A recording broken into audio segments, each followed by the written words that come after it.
गलत कहाँ है? ये जो बाहरी शक्तियां है ना, जो चाहती है कि भारत बड़ा ना,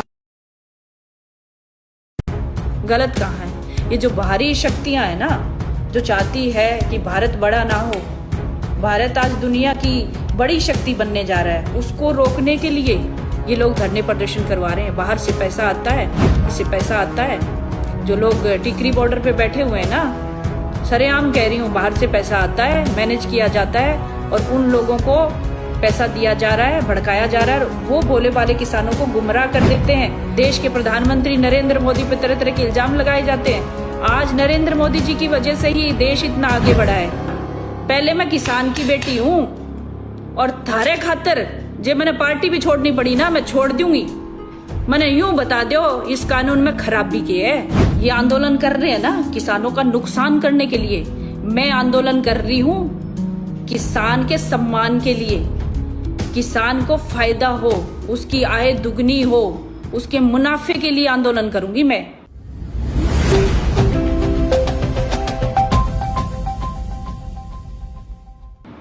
दो मिनट का समय हम रखते हैं पहले पर्सनल चीजें जैसे मुझ पे अटैक कर रहे हैं कुछ लोग, कहते हैं ये प्रोस्टिट्यूट है और इसने अपने पति को मारा है।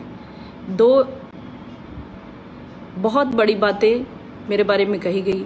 मैं उनसे कहना चाहती हूँ, इससे और बड़ा इल्जाम मुझ पे कुछ लगा सकते हो तो लगा लो। इससे और बड़ा इल्जाम कोई बाकी रह गया है तो वो भी लगा लीजिए। छोटी छोटी मतलब मजाकिया कहूंगी मैं इन तरह की, ये जो हरकतें कर रहे हैं इस तरह के लोग, कहते हैं नाम से नफरत करती है, इसका नाम ही कुछ और है। किसने कहा भी नाम ही कुछ और है? जिस गांव में मेरा जन्म हुआ, बालसमंद, मेरे ननिहाल में, मेरी नानी ने मेरा नाम रखा सुदेश। गांव में मेरे दादा दादी मुझे देसा कह के बुलाने लग गए। मेरा सारा परिवार मुझे देसा कहता है आज भी। मेरे माता पिता, मेरे भाई बहन मुझे आज भी देसा से ही बुलाते हैं, सोनाली से नहीं बुलाते। मेरी शादी हुई, शादी के बाद मेरा नाम मेरे ससुराल वालों ने सिम्मी रख दिया कि सुदेश नाम, देसा नाम लड़कों जैसा फील कराता है हमें, तो सिम्मी रख दिया। मेरी सास मुझे सुंदरी कहती है आज भी। तो कितने नाम हैं घर के जो मेरे परिवार ने, मेरी नानी ने, मेरे दादा दादी ने मेरे रखे। पढ़ाई के समय में मेरा जो नाम लिखवाया गया स्कूल में वो सुदेश ढाका। मेरे टीचर, अभी मैं गुरु पूर्णिमा पे मिलने गई थी, मेरे टीचर आज भी सुदेश कहते हैं मुझे और मैं बड़ा प्राउड फील करती हूँ उस नाम पे भी। लेकिन मेरे पति ने मेरा नाम चेंज करवा के सोनाली, कागजों में सोनाली करवा दिया शादी के बाद। तो उसमें कौन सी बड़ी बात है भाई? मुझे हंसी आती है। लोग मेरे नाम पे भी पब्लिसिटी बटोरने की कोशिश करते हैं। लड़कियां जुड़ी हैं अगर हमारे साथ, तो मैं लड़कियों से, जो बहुएं हैं, उनसे पूछना चाहती हूँ। कई बार गांव का नाम जो होता है उसमें ससुराल पक्ष जो होता है कई बार नाम चेंज कर देता है। भाई ये नाम हमें अच्छा लगता है, वो नाम कर देते हैं। मेरे घर में भी दो बहुएं हैं जैसे मेरे भाइयों की, तो उनका नाम भी जैसे शारदा, कमलेश, ये नाम उनके माता पिता ने रखे हुए थे। हमने उनका नाम कोमल और संजना रख दिया। आज वो कोमल और संजना के नाम से ही जानी जाती है। और मेरी जो भाभी है दोनों, कोमल संजना के नाम से ही उनका सर्टिफिकेट वगैरह जो भी है रजिस्टर्ड नाम हो गया उनका। तो उसमें कोई बड़ी बात नहीं है। दूसरी बात, कई बार मेकअप की आ जाती है। मुझे उन लोगों पे भी हंसी आती है। मेकअप औरत नहीं करेगी तो क्या आदमी करेगा? इमेजिन करके देखो, आदमी मेकअप करके निकलेगा तो कैसा लगेगा? मैं सोच रही थी, मैं हंस हंस के पागल हो गई। मैं आदमी को अगर मेकअप में कल्पना करूं, मेकअप करके बाल वाल विग लगा के और छोटी वोटी बना के आदमी निकलेगा तो कैसा लगेगा? तो मेकअप औरत नहीं करेगी तो कौन करेगा? स्क्रीन के लिए अभिनेत्री मेकअप नहीं करेगी तो कौन करेगा? चलिए छोड़िए इन बातों को, बात खत्म। पर्सनल कुछ जो लोग अटैक करे थे उनको थोड़ा सा ये बातें थी। बाकी मैं आज भी कहती हूँ मेरा लेवल नहीं है उन लोगों से बात करने का या उनको जवाब देने का, छोड़िए उन बातों को, हम असली मुद्दे की बात करते हैं। मैं किसान, मेरा परिवार किसान, खेतीबाड़ी करने वाले लोग। 3 कानून आए, 3 कानून के कोई पक्ष में आया, कोई खिलाफ आया, अपनी अपनी स्वतंत्र राय है, सभी की अपना विचार है। जो लोग खिलाफ आए वो उन्होंने धरना शुरू किया, बहुत अच्छी बात। स्टार्टिंग में मैंने भी कहा था मैं किसानों के साथ हूँ, मेरे बयान देख लीजिए, मैं किसानों के साथ हूँ। लेकिन जब आंदोलन मुद्दे से भटका और आम लोगों का जीना दूभर हुआ उस आंदोलन से, तब बोलना स्टार्ट किया हम लोगों ने। एक महिला, मुझे ही लगा लीजिए उदाहरण के तौर पे, चलिए मैं कामयाब महिला हूँ, दूसरी महिलाएं भी बाहर निकलती हैं किसी संगठन से जुड़ी हुई, उन पे भी प्रहार होता है। मैं कामयाब महिला हूँ, मैं जवाब देना जानती हूँ, मैं जवाब दे देती हूँ। किसी की इज्जत को खराब करना, किसी भी महिला को की इज्जत को खराब करने में 1 मिनट लगता है। 1 मिनट से भी कम समय। ये जो जुबान है ना, इससे जो शब्द निकलते हैं, किसी भी महिला को चरित्रहीन साबित कर दिया जाता है।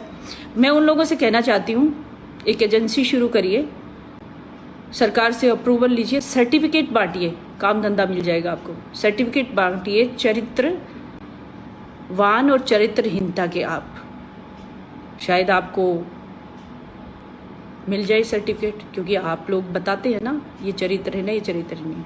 वही लोग बताते हैं जिनके घरों में ऐसी चीज़ें होती आई हैं। महिलाएं, जो मैं कहना नहीं चाहती। 3 कानून के बारे में हम बात कर रहे हैं। तीनों कानूनों में किसान भाइयों से मैं बात करना चाहती हूँ। आज मैं किसान भाइयों से बात कर रही हूँ, लफंगों से नहीं, किसान भाइयों से। आदरणीय सम्माननीय किसान भाइयों, आपसे बात करना चाहती हूँ, क्योंकि किसान पिता की बेटी हूँ, खुद खेती करती हूँ। 13.5 किले ज़मीन है मेरी हिसार में, बीड़ हिसार में, कहते ना 3 किले। उनके कहने से क्या होता है, ना ही मुझे प्रूफ देना ना लेना, ना उनके कहने से कुछ होता, ना उनके कहने से मेरी रोजी रोटी चलती। 3.5 किले में मैंने बाग लगाया हुआ है, फार्मिंग खुद करती हूँ अपने हाथों से। आदमी रखे हुए काम करने के लिए, घोड़ा भी पाला हुआ है उस फार्म पे, बिल्ली भी रखी हुई है, आप लोगों को दिखाती हूँ सर। 3.5 किले मैं खुद करती हूँ। 10 किले मैंने ठेके पे दिए हुए हैं। हम सबसे पहले आते हैं कॉन्ट्रैक्ट फार्मिंग पे। 3 जो कानून है, 3 कानून के विषय में हम अलग अलग दिन बात करेंगे। आज सिर्फ कॉन्ट्रैक्ट फार्मिंग पे बात होगी। जो मुझे कहते हैं ना, बता तो सही क्या अच्छा है, आज मैं बताना चाहती हूँ। भारतीय जनता पार्टी की सरकार, भारतीय जनता पार्टी की कार्यकर्ता होने के नाते, सिर्फ कार्यकर्ता होने के नाते नहीं, एक किसान की बेटी होने के नाते भी मेरे किसान भाइयों को मैं बताना चाहती हूँ इस कानून में की अच्छाई, इस कानून में अच्छा क्या है मैं वो बताना चाहती हूँ। अच्छा क्या है इस कानून में, कॉन्ट्रैक्ट फार्मिंग किसको कहते हैं। हम 2 विषय और हैं, 2 कानून और हैं, उन पे आगे बात करेंगे। अब हमारा लाइव स्टार्ट होता है। जिसको मेरे रिकॉर्डिंग करनी हो, ये तो फालतू की बातें थी, छोटी मोटी बातें थी, हंसी मजाक था, वो छोड़ दीजिए। सही मायने में अगर आपको रिकॉर्डिंग करनी है तो मुद्दे की और पत्ते की बात तो अभी है। अगर आप मेरी बात से सहमत ना हो, स्टार्ट करिए रिकॉर्डिंग। अगर आप मेरी बात से सहमत ना हो तो मैं आपके साथ धरने पे किसान आंदोलन में बैठ जाऊंगी। और अगर आप मुझे कहेंगे तेरी बात सच साबित नहीं हुई, इस चौराहे पे आपको हम फांसी लटकाएंगे, तो मैं फांसी लटकने के लिए तैयार हो जाऊंगी। लेकिन मेरी बात सुनो पहले। मेरी बात यह है कॉन्ट्रैक्ट फार्मिंग की, जो मैं बात कर रही हूँ, एक कानून जो है, बाकी 2 कानून पे हम आगे बात करेंगे अगले लाइव में। कॉन्ट्रैक्ट फार्मिंग क्या है, उसको कैसे डिफाइन करेंगे हम, इसकी परिभाषा क्या है। मतलब कॉन्ट्रैक्ट, किसी से कॉन्ट्रैक्ट करना ज़मीन का, या उस ज़मीन पे हम क्या उगाते हैं उस सामान का, या उस जो भी उस जो भी उस पे उगाई जाती है फसल, अनाज, सब्जियां, जो भी उस ज़मीन पे चीज़ें होंगी उसका कॉन्ट्रैक्ट, अनुबंध कहेंगे हम उसको, कॉन्ट्रैक्ट। तो ये कॉन्ट्रैक्ट फार्मिंग जो है उससे किसान के फ़ायदे में बताना चाहती हूँ, नुकसान आप लोग मुझे बता देना। अगर ये समझ में न आए आपको, अगर नुकसान अगर होता है तो मैं आप लोगों के साथ धरने पे बैठने को तैयार हूँ। कॉन्ट्रैक्ट फार्मिंग में क्या करते हैं, हम सालों से कॉन्ट्रैक्ट देते आए हैं ज़मीनों का, लेते भी हैं देते भी हैं। पिछले 100 सालों से हमारे यहाँ कॉन्ट्रैक्ट खेती होती है, ठेके पे ज़मीन देते हैं हम। मैंने अभी क्यों बताया था, मेरी 13.5 एकड़ ज़मीन जो है, मैं 3.5 किले खुद करती हूँ, बाग लगा रखा है, 10 किले मैं ठेके पे देती हूँ। 20 साल तक लोनी से किसान खान नूरदीन ने 20 साल तक या 15 साल तक उसने ठेके पे ज़मीन ली हमारी, खेती की 13.5 एकड़ पे। हमें हर साल 6 महीने पहले पैसे देता था, 6 महीने बाद में देता था, आधे पैसे 6 महीने में देता था, फिर पूरे साल का पैसा जो आधा बचता था वो देता था, गन्ना उगाता था सारा। हमें वो फसल से कोई लेना देना नहीं था, हमें हमारे पैसे से लेना देना था। हमारी ज़मीन है, हम पैसे लेते थे उससे, पर किला चाहे 20,000, 40,000, 70, 80,000 जो भी पर किला हमें ठेका मिलता है वो हम उससे नूरदीन खान से लेते थे। उसके बाद विजेंद्र जाट को हमने ज़मीन दी। अभी सूबे सिंह राड़ के पास हमारी ज़मीन है 10 किले, जो मैंने ज़मीन दी हुई है सूबे सिंह राड़ को ठेके पे। तो मैं सूबे सिंह राड़ से अभी पैसा लेती हूँ, उसने 6 महीना एडवांस मुझे दे दिया। इस बार हमने चेंज किया, हमारा कॉन्ट्रैक्ट जो है चेंज किया हमने, और सूबे सिंह राड़ ने हमें आधा पैसा दे दिया और आधा पैसा वो 6 महीने बाद हमें देगा। साल भर का ठेका होता है। कॉन्ट्रैक्ट फार्मिंग में हम यही करते हैं। जिस तरह से बार बार इल्ज़ाम लगाया जाता है कि मोदी देश को लूट के खा गया, किसानों को लूट के खाएगा, कॉन्ट्रैक्ट फार्मिंग से अंबानी अडानी देश को लूट लेंगे, किसानों की ज़मीन पे कब्जा कर लेंगे। पहली बात तो ये कि वो आपकी ज़मीन का जो कॉन्ट्रैक्ट करेंगे, वो आपकी ज़मीन पे जो चीज़ उगेगी, फसल का कॉन्ट्रैक्ट करेंगे। आपकी ज़मीन को नहीं ले रहे, वो आपकी जो होने वाली जो फसल होगी उसका कॉन्ट्रैक्ट करेंगे और उसके एवज में आपको पैसा दिया जाएगा, उसमें आपको पैसा दिया जाएगा। जिस तरह से आप ज़मीन ठेके पे देते हैं तब आपको पैसा मिलता है, उसमें ठेके में तो लिखत पढ़त भी नहीं होती। ठेके में लिखत पढ़त होती है क्या? ना, नहीं होती। हम भरोसे पे देते हैं। और मैं बता रही हूँ 20 साल तक नूरदीन खान मेरे यहाँ ठेके पे ज़मीन लेके खेती करके चला गया, उसने अपना मकान बना लिया है, अब दूसरी ज़मीन ठेके पे लेता है वो। तो कोई लिखत पढ़त नहीं, लेकिन कोई कंपनी आएगी उससे लिखत पढ़त होगी। अगर किसान को समझ में नहीं आ रहा, किसान को लगता है कि ये आदमी मुझे ठीक दाम नहीं दे रहा, या ये आदमी ने जो कंडीशन इसमें हमारे कॉन्ट्रैक्ट में थी उसके मुताबिक कुछ भी नहीं, उसी समय वो अपनी ज़मीन छुड़वा सकता है उससे।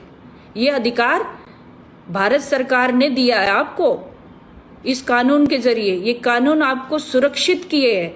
इसमें ये जो बिल आया है, ये कानून आया है, इसने आपको सुरक्षित किया है किसान को, कि आप उस कॉन्ट्रैक्टर से अपनी ज़मीन वापस ले सकते हो, क्योंकि आपके पास कागज आ जाएगा। और उसमें कॉन्ट्रैक्ट फार्मिंग हो, चाहे इसमें हम एमएसपी की बात करें या भंडारण की, तीनों ही अगर हम तीनों कानूनों पे जाते हैं तो इसमें बहुत सारी चीज़ें हैं। इस कानून के तहत आपको भंडारण के लिए खुद जो सरकार है आपको 90% लोन देती है, वो किसान सब्सिडी देती है, किसान के लिए ही देती है, वो कॉन्ट्रैक्टर को नहीं देती, वो किसान को देती है। हाँ, हम बात कर रहे थे कॉन्ट्रैक्ट फार्मिंग की। तो कॉन्ट्रैक्ट फार्मिंग में जिस तरह से बहुत सारी चीजें हैं।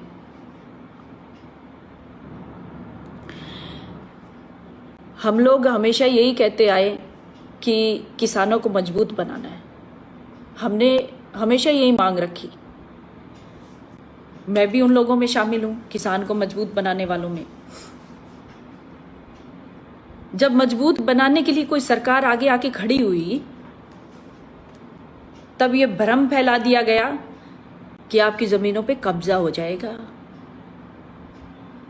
कब्जा? जब आप ठेके पे जमीन देते हो, आज तक किसी कब्जा हुआ है क्या? मुझे ये बता दो। ठेके पे जमीन दी हुई किसी का कब्जा, रिकॉर्ड दिखा दो किसी का भी। किसी का ठेकेदार ने, किसी ने मतलब जमीन ली और वो आपकी जमीन पे कब्जा कर लिया और आपसे जमीन छीन लिया। जब आप ठेके पे जमीन, बिना कागज वाले को ही कब्जा नहीं करने दिया आप लोगों ने, तो आप जो कागज होगा कॉन्ट्रैक्ट का, तो कैसे कब्जा कर लेने दोगे आप? अरे हरियाणवी हो, कब्जा कर लेने दोगे? और पंजाब वालों कब्जा कर लेने दोगे क्या? मैं तो ना करने दूं अपनी जमीन पर कब्जा। लठ है मेरे हाथ में। और सबके सारे किसाना गए, कोई ना अपनी जमीन पर कब्जा करने दे। और हरियाणा पंजाब वाले तो फेमस है इस बात में, जे किसी की एक डोली 1 इंच भी इधर उधर हो जा तो कत्ल हो जाते हैं। हमारे यहाँ हो जाते हैं कि नहीं? जमीन के लिए भाई भाई को मार देता है। वो तो अंबानी अडानी की बात कर रहे हो आप, वो केला गया तारा। जब एक डोली जमीन के लिए भाई भाई का खून कर दे है, तो ताम पूरी जमीन दे दोगे अंबानी अडानी ने? बात बताओ। मैंने किसान भाइयों थे, सुनोगे मेरी वीडियो जरूर देखियो। सारे भाइयों से अनुरोध है, मेरी इस वीडियो को शेयर करो ताकि उन भोले भाले किसानों तक ये बात पहुंच सके। इन लोगों ने जो ये बैठे हैं ना किसान आंदोलन के नाम पे, जो लोग भड़काते हैं भोले भाले किसानों को, उन किसानों तक हमारी बात पहुंचे और ये लोग भड़का ना सके उनको। भाई, जब आप अपने खेत में चाहे कोई पानी ना लगाने दे, चाहे अपना खेत का कोई रास्ता हो, किसी की जमीन 1 इंच भी इधर उधर हो जा तो कत्ल हो जाते हैं। रोज मैं आदमपुर विधानसभा में रोज देखूं, आज यहाँ मर्डर हो गया, आज वहां मर्डर हो गया। बहुत मर्डर होते हैं। और किसके लिए होते हैं? 99% जमीन के लिए। और हरियाणा तो फेमस है पूरी दुनिया में जमीन के लिए। हरियाणा और पंजाब जमीन के लिए मरने मारने में फेमस है। इससे मैं बदनाम नहीं कर रही हरियाणा पंजाब को। भाई, हमारा खून ही ऐसा है। हमारी जमीन के लिए, जमीन हमारी माँ है, जमीन के लिए हम मर मिट सकते हैं। और आप बात करते हो बीजेपी की, पार्टी की, भारतीय जनता पार्टी। मुझे कहते हो ना मैं दल्ली हूं बीजेपी पार्टी की, मुझे कहते हो ना। पहले मैं किसान की बेटी हूं और थारे खातर जे मैंने पार्टी भी छोड़नी पड़ी ना, मैं छोड़ दूंगी। मैंने यूं बता दो इस कानून में खराबी की है, जे इस कानून में खराबी पावेगी थे बता दोगा मैंने, तो मैं पार्टी छोड़ दूंगी, तारे सागे धरने पे बैठ जाऊंगी। एमएसपी पे कानून बनाने की दिक्कत है भाई, इसका जवाब दूंगी जरूर अगले लाइव में। अगले लाइव में एमएसपी पे जवाब देंगे हम। किसान मेरा परिवार है भाई, किसान मेरा परिवार है। मैं अपने परिवार का नुकसान नहीं होने दूंगी।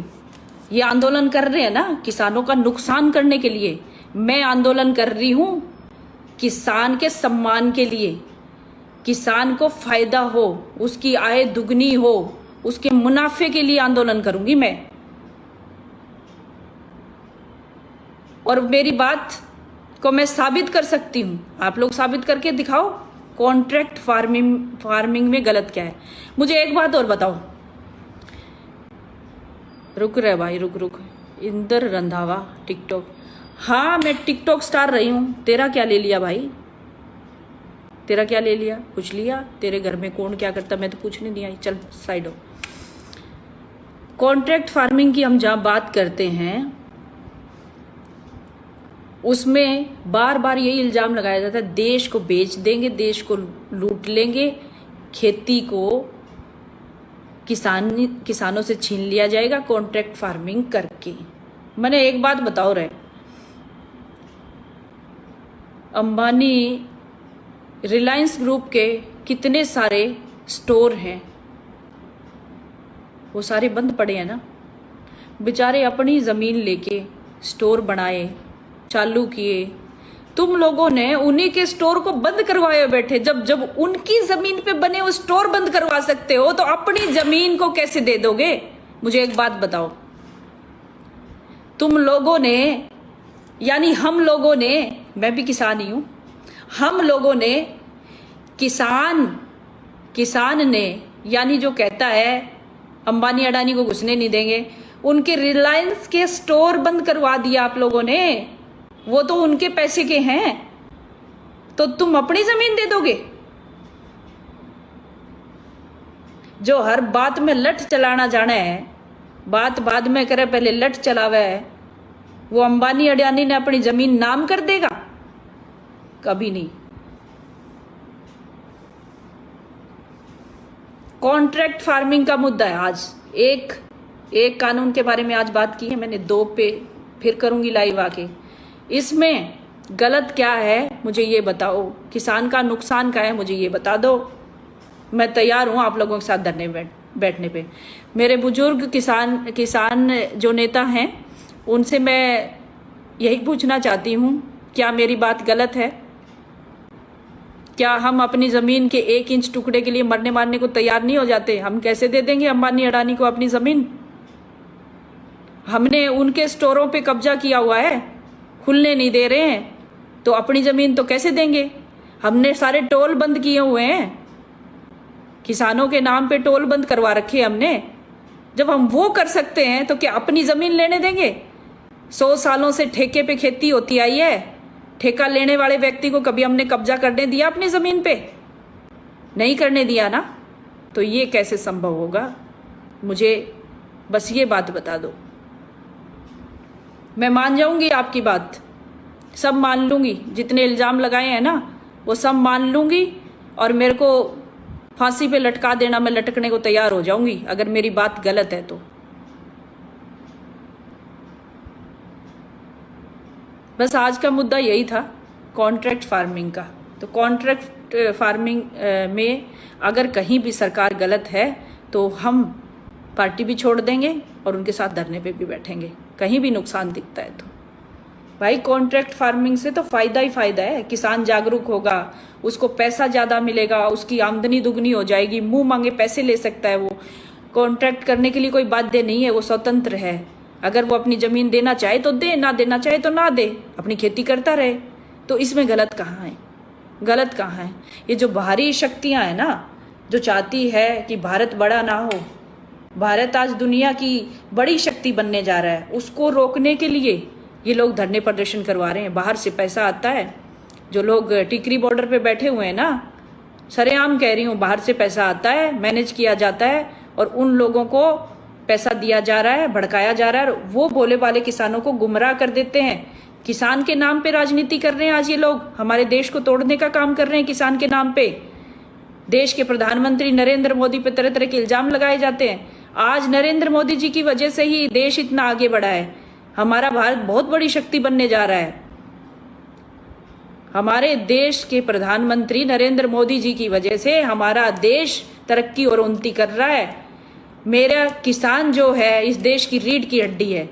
मोदी जी ने ठाना है कि इस देश के किसान की जो है उसको मजबूत किया जाए, तभी मेरा देश मजबूत होगा। तभी ये कानून लेके आए। जब किसान मजबूत होगा तो मेरा देश खुद मजबूत होगा। लेकिन ये लोग, ये बाहरी शक्तियां जो हैं, ये कभी नहीं चाहती कि भारत मजबूत हो, देश मजबूत हो। और अभी भी ना समझ में आवेगी ना तो नुकसान में ही रहोगे, समझो बात को।